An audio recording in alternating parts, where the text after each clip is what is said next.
Surabaya Mengaji.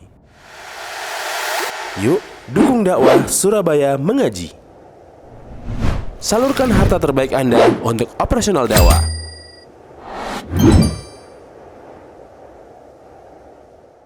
Ana sering merasakan hati dan pikiran ana dibisik-bisikin setan mengenai keburukan atau was-was, bahkan bisikan keburukan untuk keluarga sendiri ataupun anak-anak. Demi Allah, ana menyadari itu bukan ana, dan bisikan buruk di hati itu bukan ana. Ana selalu berusaha melawannya, tapi selalu muncul sehingga hati ana merasa tidak tenang. Bagaimana cara menghilangkan dan menyembuhkannya, Ustaz, agar hati tenang, dijauhkan dari bisikan setan yang selalu terlintas di hati dan pikiran? Karena ana terkadang sampai menangis karena merasa diganggu terus-menerus. Baik, pertama, telusuri penyebabnya. Penyebabnya Allah jelaskan dalam Al-Quran, yaitu dosa. Allah menyatakan, tahu nggak kalian, ala man tanazzala syayatin,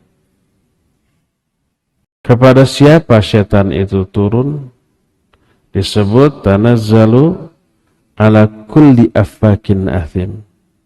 Syaitan itu akan turun datang kepada setiap orang yang pendusta dan pendosa. Nah, orang seperti itu sasaran empuk bagi syaitan, laknatullahi alaih.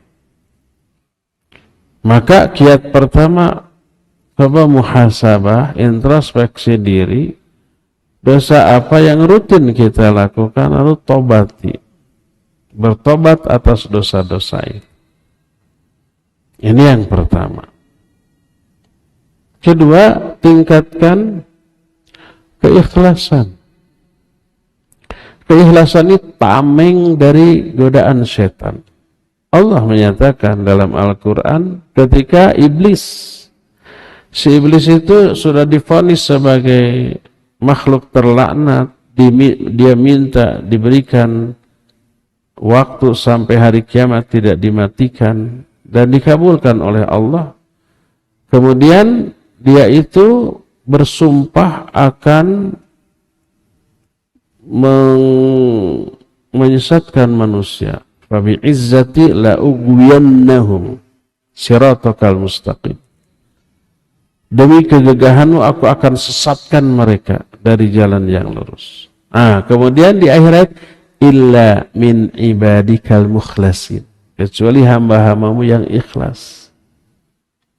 Hambamu yang ikhlas mah tidak akan bisa digoda oleh syaitan. Tahu nggak penyebab Nabi Yusuf alaihi salatu wassalam tidak tergoda oleh godaan perempuan? Padahal perempuan itu juga disukai oleh Nabi Yusuf. Faqad hammat bihi wa hamma biha. Wanita itu suka, demen banget sama Nabi Yusuf. Nabi Yusuf juga suka sama wanita itu. Gimana nggak suka? Pertama, wanita bangsawan. Kedua, cantik rupawan. Gelisna kawanti-wanti, endahna kabina-bina.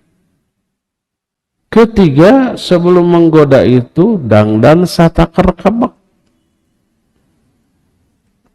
Kalau ada salon saat itu mungkin ke salon dulu. Kecantikan di atas kecantikan. Nabi Yusuf suka kepada dia, digoda oleh wanita seperti itu. Maka siapapun susah untuk bisa lepas. Tapi Nabi Yusuf bisa menghindari semua itu. Kabur gitu ya. Dasar perempuan tuh gitu. Kabur tuh dibedol. Bagian belakang dari bajunya berewek teswek. Sampai di pintu, tuannya ada berdiri di sana, bayangkan. Nih kejinya perempuan gitu. Sudah dia yang maksa, ya, maksa mirusak nu teu suka. dibedol, lari. Setelah ketahuan, nyalahin lagi Yusuf yang memaksa saya. Sudah berlipat-lipat kezaliman perempuan. Ya, dia maksa, tidak mau. Dia pertama ngajak baik-baik, tidak mau. Dipaksa, kabur, dibedol. Setelah ketahuan, mitnah lagi. Perempuan itu begitu. Dan tidak pernah diceritakan ada laki-laki yang kayak gitu dalam Al-Quran. Nah, kenapa Yusuf bisa begitu? Kata Allah, innahu min ibadiyal mukhlasin. Karena Yusuf termasuk hamba kami yang ikhlas. Keikhlasan ini yang menjadi benteng kenapa tidak tergoda oleh syaitan, laknatullahi alaih. Jadi pupuk keikhlasan dengan cara tauhid tadi, kembali kepada tauhid, ya. Tauhid menghasilkan keikhlasan. Kenali Allah semendalam mungkin melalui pembahasan asma dan sifat Allah. Maka semakin mengenal Allah, semakin ikhlaslah kita, dan ikhlas ini benteng dari semua godaan syaitan. Pelajari tauhid. Tadi taubat dari dosa-dosa, kedua pelajari tauhid. Ketiga, banyak-banyaklah berzikir kepada Allah Azza wa Jalla. Dan yang dimaksud zikir adalah melafazkan kalimat zikir dengan mulut disertai penghayatan dengan hati. Banyak orang yang bilang, Ustaz saya zikir, tapi semakin zikir semakin ingat kepada masalah, semakin stres saya. Kenapa? Karena salah. Zikirnya hanya di mulut, tapi hatinya tidak ikut berzikir. Para Allah menyatakan, ala bidzikrillahi tatma'innul qulub. Ingat, dengan zikir hati jadi tenang. Maksudnya hatinya yang ikut berzikir, tidak hanya mulut. Kalau mulut komat kami zikir tapi hati fikirnya ingat kepada masalah, ya tetap tambah stres dia. Hayati isi zikirnya. Nah, termasuk terutama ketika muncul pikiran ketidaktenangan, coba ta'awudz, berlindung kepada Allah. Kalau tahu ini bisikan setan, berlindung kepada Allah. Ta'awudz, begitu muncul bisikan itu, a'udzu billahi minasyaitonir rajim. Dan dihayati, a'udzu, aku berlindung billahi kepada Allah, minasyaitonir rajim, dari godaan setan yang terkutuk. Atau kalimat ta'awudz lain yang semakna dengan itu. Dalam ayat ada Rabbi a'udzu bika min hamazatis syayatin wa a'udzu bika rabbi ayyahdurun. Ya Allah, aku berlindung kepada Engkau dari bisikan-bisikan setan, dan aku berlindung kepada Engkau dari kehadiran mereka di sekelilingku. Baca itu sambil menghayati. Zikir apalagi ta'awud pengusir syaitan. Sampai Nabi SAW menjelaskan perumpamaan manusia syaitan dengan zikir ini diumpamakan seperti seorang tawanan yang kabur dari benteng musuh, dikejar untuk ditangkap kembali. Tawanan ini nggak ada waktu untuk istirahat, walaupun lelah, walaupun capek, lapar, haus, ngantuk, terus berlari. Sedikit istirahat, disergap, bahaya, bisa disiksa, bisa dibunuh. Maka dia terus, dan pengejarnya terus,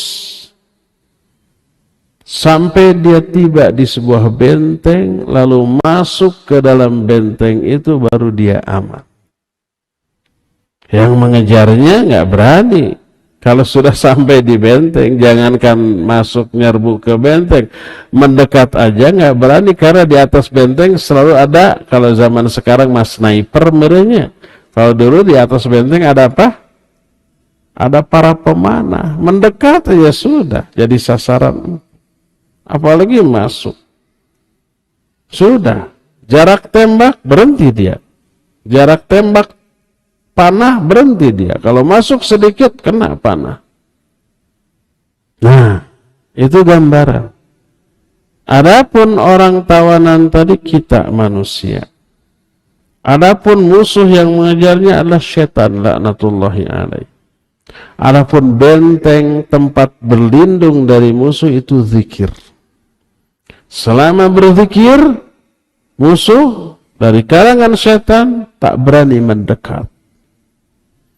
Makanya buku kumpulan doa yang disusun oleh Syekh Sa'id bin Wahab Al-Qahtani diberi judul dengan sebutan Hisnul Muslim. Hisnul itu artinya benteng.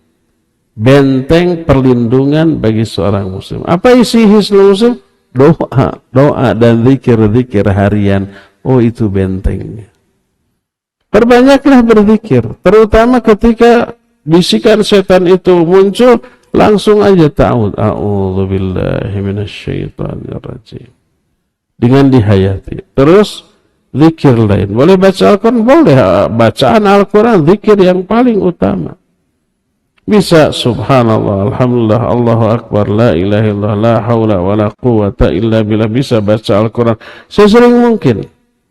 Maka zikir setidaknya memiliki dua fungsi minimal. Fungsi pertama mengusir godaan setan, yang kedua menenangkan hati. Dan ini obat yang paling mujarab bagi penyakit yang ditanyakan ini. Fungsi yang lainnya banyak, yang mengundang ampunan, yang mengundang turunnya pahala, rahmat, kasih sayang, ridho Allah, dan seterusnya ya. Jadi itulah yang dianjurkan untuk si penanya ini. Semoga Allah mudahkan.